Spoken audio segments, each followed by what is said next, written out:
Bu günləri ən çox təkcə Azərbaycanda deyil, təkcə Yeni Azərbaycan Partiyasının təşkilatçılığı keçirilən tədbirdə deyil, dünya səviyyəsində ən çox müzakirə olunan məsələlərdən biri odur ki, biz hansı deməli reallıqda yaşayırıq. Bir zamanlar soyuq müharibə dövründə bilirsiniz ki, iki qütblü dünya vardı. Ona bipolar dünya deyirdilər.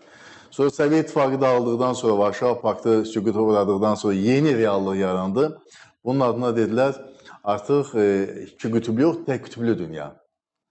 Və tək qütblü dünyada bir dövlətin, yəni Birləşmiş Ştatların əsas söz sahibidir, beynəlxalq münasibətlərdə bütün prosesləri o tənzimləyirdi, dünyanın yeganə fövqəli dövlətinə çevrilmişdi.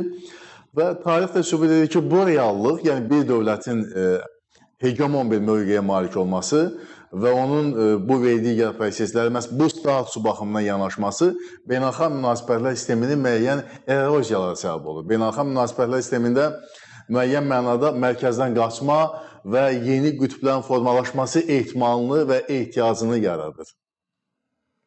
Eyni məntiqlə də bugünkü yeni dünya düzəni daha çox qütblü dünya kimi diqqətdən yayınmır.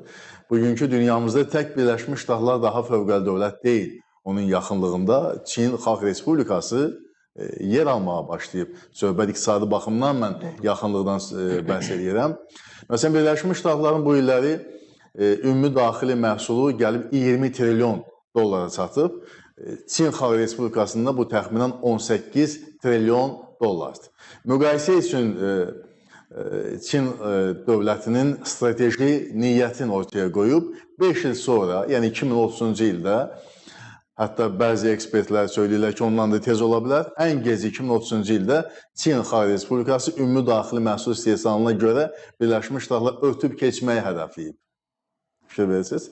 2049-cu ildə, indi 2025-ci ildir, 24 il sonra isə Çin Xalq Respublikası dünyanın bir nömrəli modern dövlət olmağı hədəfləyib. Ən müasir texnologiyalara malik. Fikir verirsiniz, dünya bazarında Çin avtomobilləri ən adlı, sanlı, ünlü şirkətləri belə sıradan çıxarmağa başlayıb. Yəni, texnologiya sayəsində də birinci mövqeni qazanmaq hədəflərindən biridir. Yəni, bu reallıq.